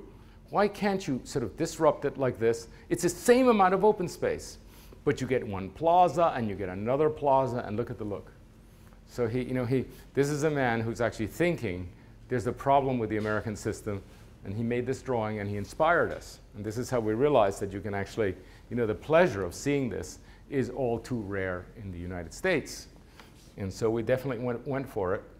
And look at these. See, this is very similar. He would really recognize this. And by the way, see this little square? That's designed later. You know, we'll see what it is. And by the way, if you want to grow tomatoes, fine. If you don't want to grow tomato, you know, if you want it to be a playground, if this block needs it as a playground, fine. If that block doesn't. By the way, and you don't even need to have it. Some people might want a little green space in front collectively, and some people might not. So it's all this idea that you sort of let go and let go and let go. By the way, and some of you may really be dull and unimaginative. Get together and have the straight street. That's cool too. It might be the only exception. Oh, the borings live here. So it's up to you. This is one of our towns in Florida, Alice Beach. I do hope that at least, by the way, all of this sounds like, oh yeah, a lot of theory, right? You know, we've built these. Okay, if you go to Florida and if you have an invitation, there's a festival going on here in February 21, and at least those who decide that your commissioners should go. And by the way, shows you your planners, and you shouldn't just say that learning something is a junket. Okay, you know how places used to be designed. When San Diego decided to stop being a cow town and get sophisticated, everybody packed off to go to Europe. The commissioners, the planners, and everybody, they just packed up. And by the way, it wasn't just San Diego, it was Madison, Wisconsin did it. And they would pack off, go to Europe for 2 months, see the very best waterfronts, the very best markets, so forth, get together, and on the boat back, decide everything. And the best that we ever have, like the Civic Center in San Francisco, came from that. Because right now, there are people here that may never have seen this, and so they can't believe it. They haven't seen it, so they can't believe it. It used to be hard when I was young, but now you can just see it built by us. You can just see, kick the tires, there it is. You can walk into Courtyard House and say, it's true what he said about privacy, it's perfectly private. It's true what you say about picturesqueness. It's true that a simple building can work perfectly, right? Look at these walkways. That's not even 5 years old. There's a whole town of this now. By the way, the landscape changes all the time. Every bit of it is designed by this group of people. It's designed for this. It's not the same as that. Okay, and it's not the same as that. And these people, by the way, they used to be bushes, and they came out and killed all the bushes. Guess what they wanted? That's fine. And then there were weeds here, and they got rid of the weeds. And these people don't get rid of the weeds, and so on. And this is a wonderful place. It's a really wonderful place. And then these people wanted a fire pit at night. So this, and these things don't get stolen. So this is a fire pit, and the heat goes up here, and it re-radiates. Like somebody had that idea, but instead of having to go to the city council and the fire marshal and everything, they just kind of did it. Why would anybody do something stupid, really? If it's their responsibility in front of their house. And this kind of thing just works perfectly. This town has the highest real estate values in all of Florida. And it's 5 years old. It's 5 years old. Alice Beach, yeah. Highest real estate value. And okay, so this is the other end. The other end, remember, this is where the baseball fields are, and you already have an ugly parking lot. And so we said, fine, you need that. Our first thought was, what do we do with the parking lot? Let's move it, let's mask it. What about leaving it? The parking lot that gives to the baseball fields. So the 4 baseball fields are here. Let's just reciprocate with another parking lot. Make a wonderful, nice thing in the middle, landscaping. And then instead of putting, this is the outside road, this is the collector. Instead of putting the shops on the collector facing out and having a, like the other side not being any good, why don't we do a peel that brings you in, right, like that, and brings you in, and you have both sides of the street. Huge amount of parking, huge amount of parking, huge amount of parking. Now what's this here? This here is the final art center. Now, people want the art center up by the conference center, the convenience center. We're actually not that interested in that anymore. We drew it. You asked us to, we drew it. But that's already anchored. It's already anchored, right? It's already happening. The 10 restaurants are already done. You've got to distribute, these assets, these amenities. We think it would be absolutely fabulous to have it here. So what's this? This is the large hall. This is the small hall. And this plaza in front has beautiful paving, and you can open this out and have a concert on the outside of the plaza, just like Salzburg, which is what happens. In the meantime, the cars can come in and get into the town, or they can stay outside. And the reason we like this is that there's a massive amount of parking here. And by the way, these are other shops in a beautiful circular element. And this is how, there's a drop-off. I mean, we're sophisticated now. It isn't just the old converted thing. This is the final climax version. But we'd like to make the plea that you save your final art center for this place. Remember, the other one is going to be more utilitarian, okay, anchored by the supermarket. This is going to be more arts and crafts and artistic oriented, anchored by what it is. This is where the music shops are. And there are lots of other cool things about it, but that's the base. I mean, we have drop-offs and everything else. It's quite thought through. Now, may I just say one thing, just so you get a feeling? The press, of course, is going to say that we got paid yay number of hundreds of thousands. Okay, that's lovely. Most of it went into the rat hole of that 900-page report, just so you know, and you can quote me. Okay, that was just shoved down the rat hole, but this is worth $50,000. Okay, if you get this, like, What we did with the conference center, what we did to this, the numbers that we're doing to the last thing, that wasn't in our contract. And if you got that independently, that would have been $150,000 more. Now, I'm just telling you this because when you hear that we get paid this much, I want you to know where it went. You know, it's really, and I think because it's rather crude to bring it up, but it is not I who bring it up, it's the newspaper. Okay? And I just have to say you're getting some value for your money. I mean, apart from ideas, you know, yeah, they're cool ideas, there's a lot of design work. This is the third version, and it's very precise.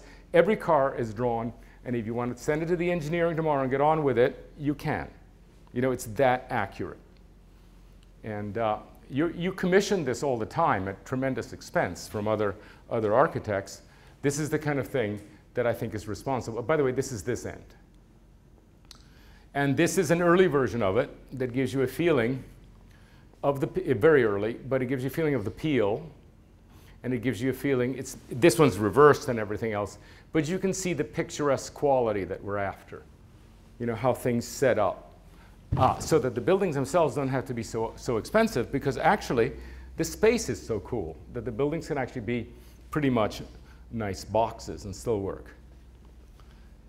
Oh man, okay, so this is, do you remember I said that, okay, this is here, this is the central square, which in our scheme is here. The last of our property is here.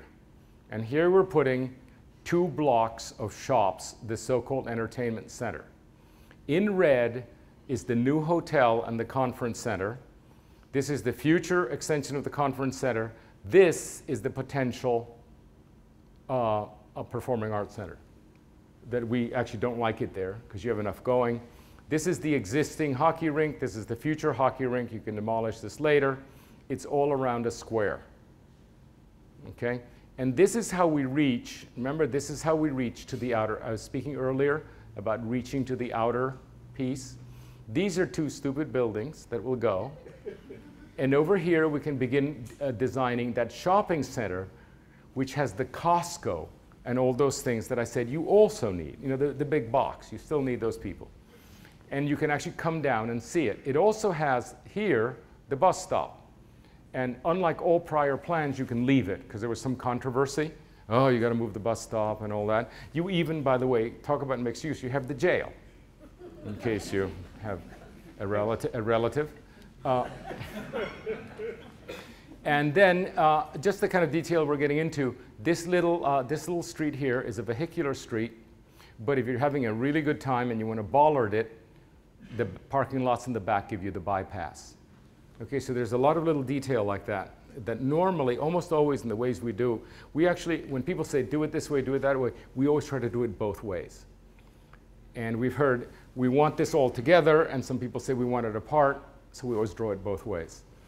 Because it's really too early to decide. I always have an opinion on what's better, but mostly you want it, in things like this, it depends whether it's Saturday or Wednesday. It's not all or nothing. It's Saturday or Wednesday. Bollards are great inventions. All it takes is for your planner to make sure you have bypasses, you know, so that if you want it to be the pedestrian, you can, but it doesn't have to be. And we're thinking of very inexpensive first-generation buildings there, like this. Okay, that's just, these are, somebody said, oh, we love these things that open up, right? Do you remember somebody said that? We love these things that open up. Got it. Okay, so these are the things that open up. These shade you. The light in the summer, this both shades you in the summer, and in the winter, you know these light planes in which the light comes in and bounces into the ceiling? You know that? Incredible. All the shops back in the 30s had that, 20s and 30s. So you get both the shade and the light that goes in. Do you know what I mean about this? It goes like this, and then goes to the ceiling and goes like that. It's all made out of wood. You can get on with it immediately. When it's successful, you can then go on and build them properly. Probably mixed use, full of musicians on the second floor and all that, you know. But you can start right away. These are very inexpensive buildings. These are even less expensive than these. These are wood buildings. And okay, so this is the tip. I didn't show you this, but once we demolish, remember what I call the stupid buildings? Well, here they are demolished, and look at what happens here. The jail is here, and the parking lot, there's another square. All these streets exist. I believe the port is already negotiating to get this one. Once we knock out this building, you have the two big boxes, which are probably Costco and Home Depot. You really need both. Those two really cover you.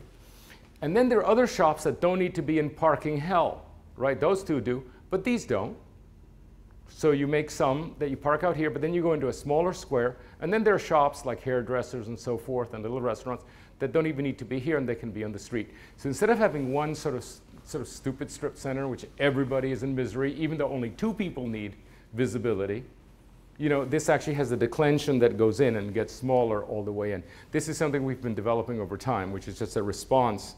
Instead of saying, oh, you know, both, let's have both. Let's have the big store, we need them. Let's have the medium store and the small store. By the way, these are all cheap. That's what's called cheap space. The stuff inside, and this will remain permanently inexpensive. It's just not a very cool place. And the stuff that's in the town will, of course, become expensive and desirable and gentrified and all that. And, but if you don't like it, you can always go out here. This is something I should have showed earlier. This is the route of this is where the bus stops are, and this is the route of the circulator. So the buses come in to connect you to the rest of the world, apparently, I don't know. And then, but the circulator comes in with 15 or 20-minute headaways and stops. That's a 5-minute walk. That's a 5-minute walk. So it stops at the 3 squares. And you see that all this area is covered, including, by the way, out here, there's going to be a lot of future job base. Back here, we've left it for redevelopment, for makerspace and warehouses or so forth. They're still within walking distance, you know, but it has to molt to become that. I hope you can see the 5-minute pedestrian sheds. So the circulation works, and then someone asked, could we get to the river? And I spent about 2 days trying to think of buying houses and making tunnels. And then somebody finally told me, oh, there's a bridge. Well, great. And then, honestly, I was like, and by the way, the initial scheme was actually, could we bring the river into a kind of San Antonio Canal, believe it or not. That's how crazy we were. But we said, well, that's not going to work, too much disruption. And then somebody said, well, that bridge, yeah, that's fine. But a bicyclist said, yeah, you can get there, but it's miserable. So we took the street that exists, this right-of-way, that's what you have now, and we retrofitted it in the same asphalt for bike lanes. You know, it's just how you allocate the traffic. You have 12-foot lanes, 13-foot lanes. If you do 10-foot lanes, the cars slow down, the bikes fit, and it's symbiotic. Now, this isn't a standard for the whole thing. Don't do this all over your town.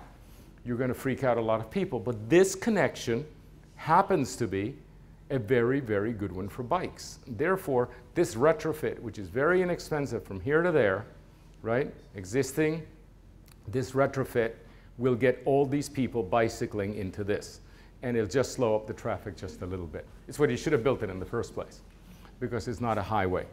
And that's a very inexpensive solution. I never thought we could achieve that. I thought we'd have to build a bridge. Okay, so this is, these are live-work units that we've built. Remember I spoke to you? Maybe I didn't speak to you. There's a starter live-work unit for young people in which you live with your work, like this. You live, you know, there's a loft above, and you have a big table, and you have lunch here, and your computer's there. And it's legal to have clients and do whatever you do. You know, it's actually legal. And then there's another one when your business has actually made it, in which you have a really big space. You could fit, for example, 15 architects here. Take this stair and you live above. So there's a live within, you live with your work, you live above your work. And in this one, this is the retirement house, you live in back of your work. So this is your living room, your kitchen, dining, and your master bedroom all in one floor with your garage. And then in front, there's a module that is where you can actually keep having an office. So if you were a lawyer, or an engineer, or an architect or something, you can pretend to continue working. Because your whole social life consists of your old clients that are just as old as you are. But you can stay connected. Okay? And that's really, you laugh because it's true. That's really what I'm talking about. Like most guys of our generation, all we ever did was work. The millennials may not have that advantage, but we worked, and that's our identity. That's all I know how to talk about. And I can always gather with people. And by the way, above this, if you want, above here, up here in a second story is a small apartment. So when I get really old, I can rent it and have somebody be my caregiver, which is absolutely fundamental. You know, you get rent and somebody checks that you're taking your pills, you know. And this is what they look like. That's one of the, we built them in Atlanta. The little one, the medium one, the big one. There are several, anyway, they're better drawings. Somebody said that we should work with containers, perfect. This is a project we did in Atlanta with a container designer, and we could do a lot of that at the beginning to incubate businesses. There are a lot of architects doing a good job on that. They're not permanent though. And, but this is what I wanted to show you. Okay, this is where Liz was, my wife, while we were here. She was in Antigua, Guatemala. You may know that at the last moment, I was flying to Antigua and she was coming here. And I just couldn't face one more triple flight. So I said, why don't I stay? And so she went to Antigua and she sent this photograph. And this is a photograph of a friend. That's a street out there. You come in and you have a courtyard. Okay, that courtyard is probably 10 feet wide. This is 6 feet. Okay, just imagine this going in like that. It's 100% privacy in a lot that is 36 feet wide. And everything faces that courtyard. So it's a townhouse, single story, right? And I'm not talking about a backyard with a fence or a hedge. It's 100% privacy. You know, they're just marvelous. Antigua is full of Americans who just can't get over. That's owned by an American, of course. You know, people love living this way. It's perfect for this climate. The sun bounces in, etc. So you see that courtyard, so we designed a building based on that courtyard. Here it is. Here's the street here. Okay, this is 32 feet wide. You enter, open the door, and you see right out that wonderful courtyard. This is what you saw. This is that open courtyard. To the right is a kind of mini live work. Could be anything you want. You know, you can tap them off right there. They don't have to come in. On the left is one bedroom with a bathroom, which could actually be a caregiver. You know, somebody that's separate, a teenage kid that wants their own door. And then in one room, the way we live now, a living room with a TV, dining, kitchen, cars in the back, and then you go to the master bedroom, and there is a bathroom and a closet. There's a vestibule missing here, but we'll put it in. It's all in one floor. You know, a very simple house. We figure that this house, which is 1,700 square feet, including the garage, 2-bedroom, would sell for 190. I mean, accurately done.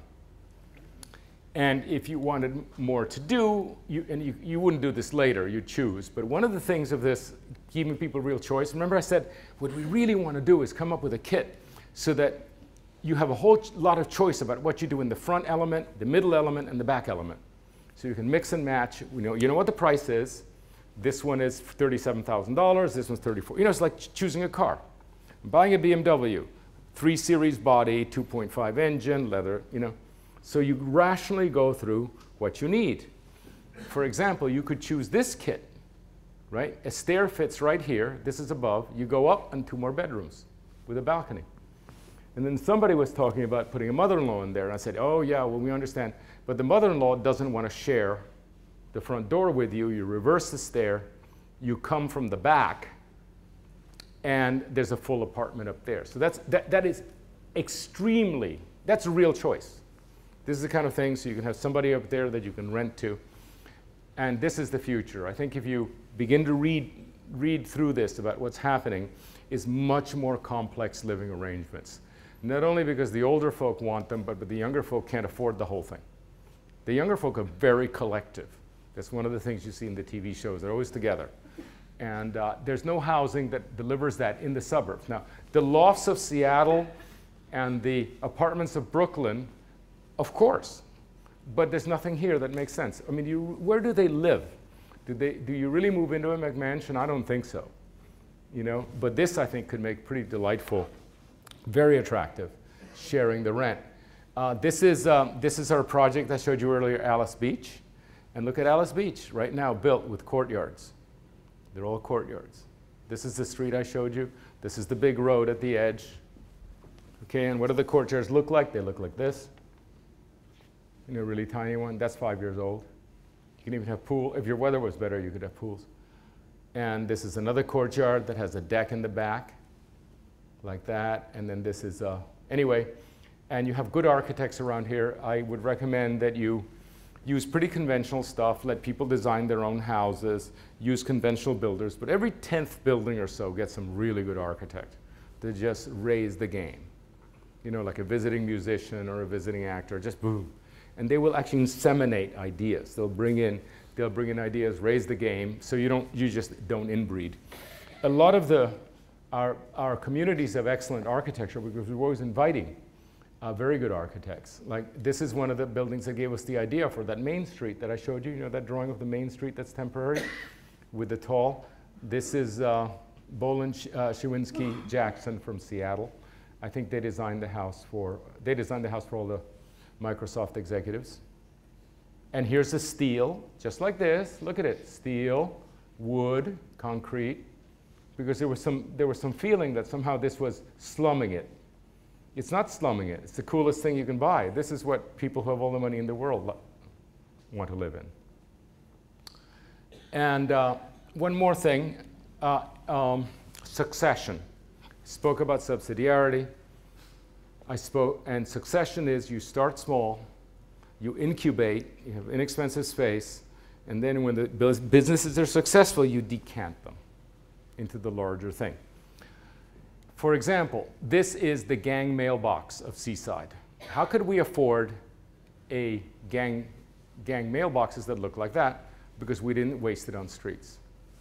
You know, it's that trade we made right away. We're going to make small streets and therefore spend the money on vertical infrastructure. Now by the way, Seaside isn't built yet. Look at that, it's absolutely empty. And this was the social infrastructure from the beginning. When you show up for your vacation, who's in? You go to the post office. They always know who's in.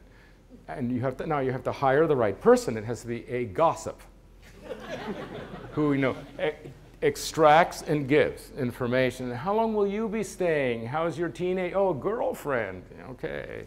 Or looking for a girlfriend or whatever. And so this was wonderful. And something else comes up.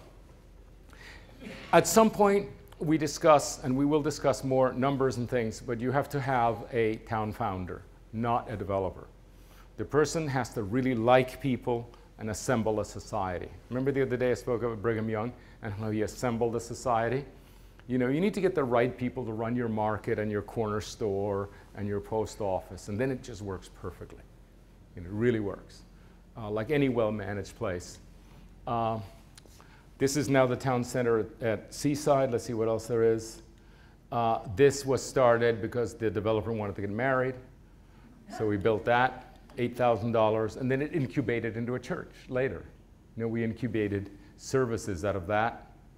And this was the beginning of the enormous retail. The retail at Seaside is enormously successful. And it began with actually it began with open tables, in which the developer's wife would go to Walmart and buy certain things and hike up the price. You know, like a really good t-shirt. So she would fold it right so it looked fluffy and sell it again. And she incubated it and then invited other people. It began as tables. Then they needed lockers. And then the lockers got awnings. And this just kept going and going and going and going and eventually became 4-story downtown. But you don't begin with a 4-story downtown and say, oh, you want to start something? Well, it's $20 a foot. Because you'll kill the merchants. You begin with small stuff and then you incubate. By the way, they die, they die. But if they don't, then they can pay rent later. Very organic. That's still there. And you know, and he's still incubating. Anybody who brings an Airstream can start a business for a couple of years. Then if you succeed, you have to pay rent. And this is the Seaside. Okay, so this, you see all this? 100% of that is temporary structures. They don't even have footings. All these buildings, these are the initial little tables, and then little grew and grew and grew and grew. And all of this is actually temporary. I mean, I don't want to ask, but they're probably not even legal. They're kind of, you know, just one summer or one winter this expanded, and, you know, somehow the thing got walls, and then the wall got a door, and, you know, somebody built a bathroom, because all temporary. Of course, now it's a historic, preservation. But what they did is they decanted into the town center. There was nothing here at all. I mean, nothing. It wasn't even worth anything. You have much more here. You have so much more going. But what this guy, Robert Davis, did is he really had vision. And now Robert Davis is too old, smart, and rich now to do this anymore. Okay, he's now living in San Francisco.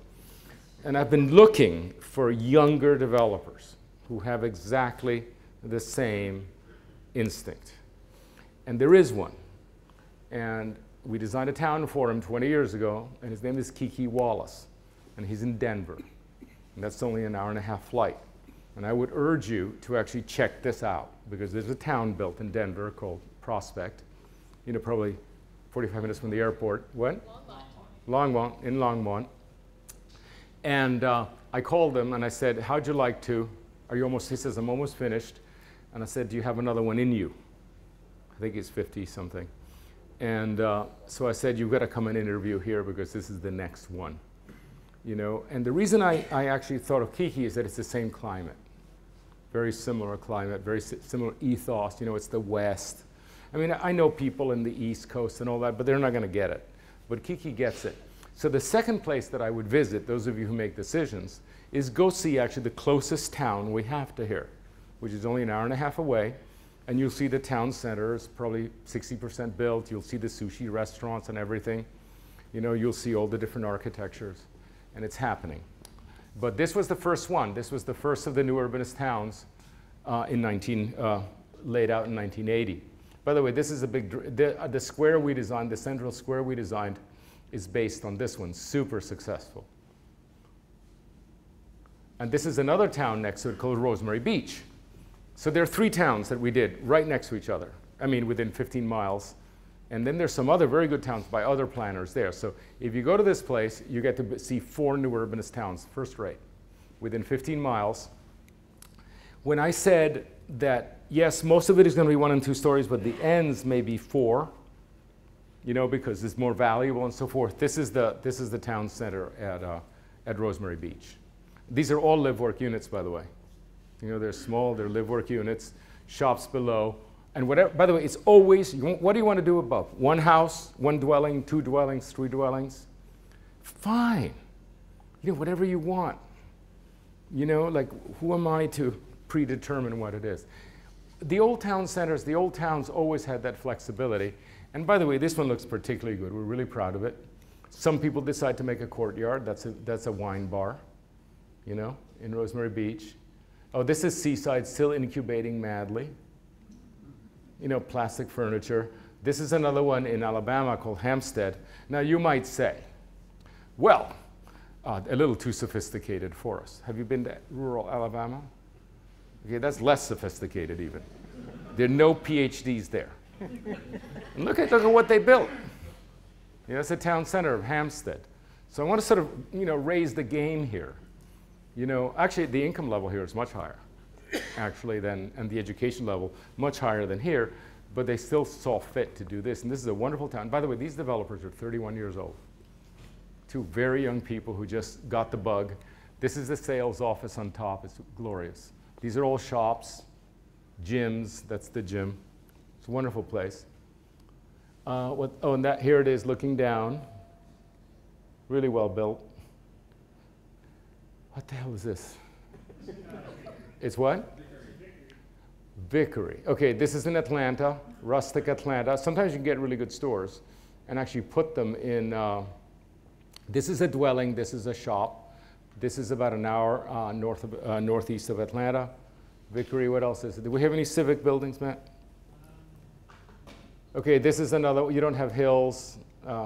Is that Vickery? It's Vickery. By the way, architecture can be very simple. No gables and things. Urbanism is very simple architecture. This is fantastic. This is in the middle of nowhere in Huntsville, Alabama, actually.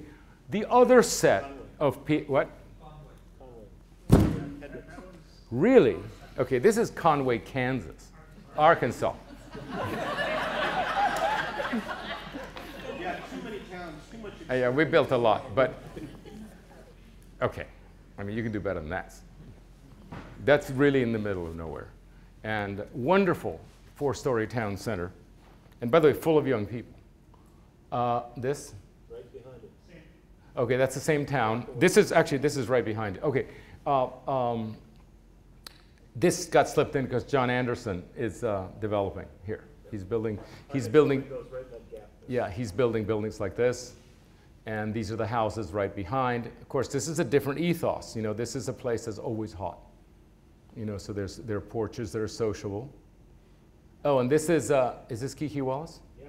Okay, this is the farm at Prospect in Longmont, and you can see the architecture, as often as in the West, is much looser. The range is much greater. And by the way, one of you asked for a community gardens. It's now been inserted. Oh, this is wonderful. This is Kiki Wallace's. I think this is really Western. This kind of, you know, very simple, almost mining-oriented architecture. This is in Prospect in Longmont. I wish if you were to visit that you would visit the leaves were still up, because the landscaping is one of the best ever in this town. Now this is the business plan. We did 3 scenarios. What happens if the port sells the land? By the way, it's in 20-acre increments. What happens if the first phase, if it's sold by the port just directly to a developer like Kiki Wallace, the port makes minus 100. What is this, John? 100,000 if you put everything on the ground. Okay. Could you? Well, okay. I'm actually boring myself already. Okay. There are 3 scenarios. There are several variables.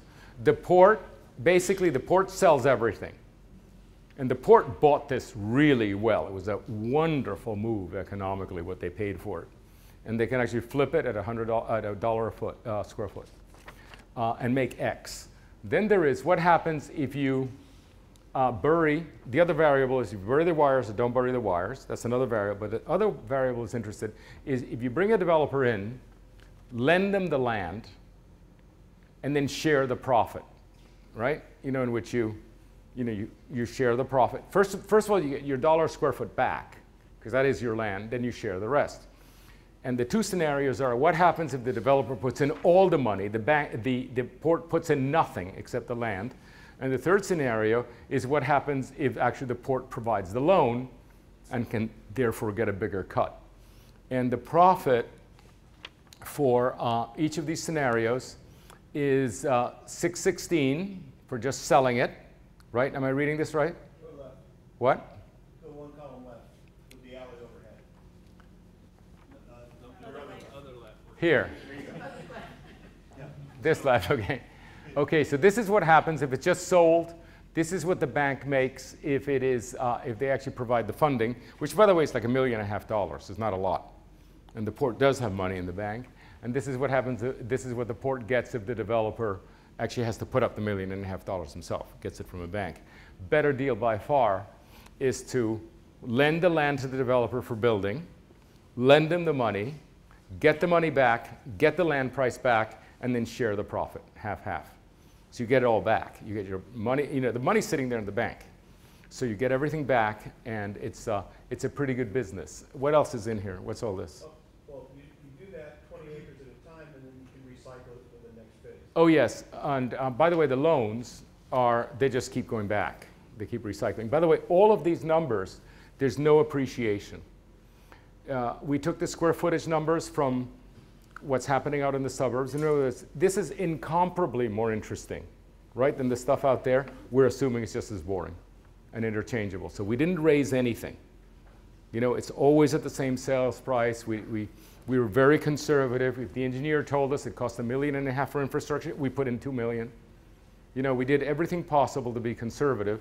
So theoretically, this is the worst number you can get. Now, after you've created a market, the next one is more profitable and the next one is more profitable, but we didn't take that into account. And by the way, that you can virtually guarantee, because all of our towns have outperformed anything else. And they have suffered very little in the dips of the recession, even the worst parts of the recession. Our towns suffered very little. And this is the static land cost. Basically what I mean, I could read all this to you. This is just to tell you we really did our job. And these are the different scenarios, the 3 different scenarios, how they were done. And then this is for the house that I just showed you that sells for $190,000. Which, by the way, there'll be smaller houses like townhouses and apartments, and then there'll be bigger houses. We took that one in the middle because it was almost exactly in the middle of the range. We're assuming that house is at 12 units to the acre, the one I showed you. Because you say 12, what does 12 mean? 12 is a number, is it a scary number, what is it? No, let me show you what a house looks like at 12 to the acre. So if you have townhouses, it goes to 16 and 18 to the acre. If you want bigger stuff, it actually drops to 8 and 6. But we think the average is going to be 12 to the acre. Now remember, what's kind of scary is that the initial plan assumed 1,400 units. At 12 to the acre, being conservative, you only get 1,100 units. So we lowered the number of units to have the weakest possible financial performance. If somehow you made it so cool to live in small units that you could get 1,400 or more, well, then you're doing even better. So all I can say with all this is we could not have been more conservative. And there's a vocabulary you need to learn, because this is not a conventional development. A lot of it has to do with incentive and removing red tape, things like pink zones. One of the things that should happen here is this should be a planned unit development, and we, the planners and the planners and the engineers and the elected officials and the regulators negotiate down the level of red tape. It's all agreed that if you follow this, it's very easy, very fast. You can break ground, come on, and bring a lot of little developers. Okay, we can get big developers. They make really dull stuff. They're going to fight the variety. They don't want the creativity. They don't want, giving people real choice other than plant shelves or whatever. Gives them brain damage. Their realtors don't know how to explain anything. Like the whole thing, they'll fight intelligence at every level. Okay, which is why we have such dopey suburbs. The small developers won't. They get so excited, they just can't stop talking about it. And so it's very important to have anything remotely like what we have here, that it be small developers. And they'll only act here if they can come time certain. Okay? If they're only going to build 4 houses a year or 5 houses, they can't spend a year getting a permit. They have to be able to walk in and do it. And then you can get the small developers. In fact, I expect, like in most of our towns, most houses are built by individuals, believe it or not. That which you saw, people came in exactly like yourselves and built their own houses, often designed by themselves. And let me tell you, they're so proud of what they did. They're so happy to have designed their own houses. Is really something. This is the spreadsheet. We took 2 years. Okay? This is us now. We finish. We spend 6 weeks completely tying it together, and these are the tasks that need to be done, by different people, regulators, elected officials, port authorities, and all these things happen. Construction begins in 1.5 years, okay? And it keeps on going for 2 years. People can be in here in 2 years from now. And then the second phase can start, and it can just keep rolling. And we think that if you do this, you can have 2 phases done by the recession. Now, if you tarry and, get spooked by anything, well, you're going to miss it. But these are the details, all worked out by people who know what this should be done. So, I just urge you, sort of think like we did. Look how much we got done in 2 days. Think about your ancestors who built the atomic reactor and all that in 2 years. That's really the spirit. And if you ever run across any reason not to do this and do it quickly, call me, and I'll talk you out of it. Okay? So anyway, I think that's the last slide. And I'll take questions.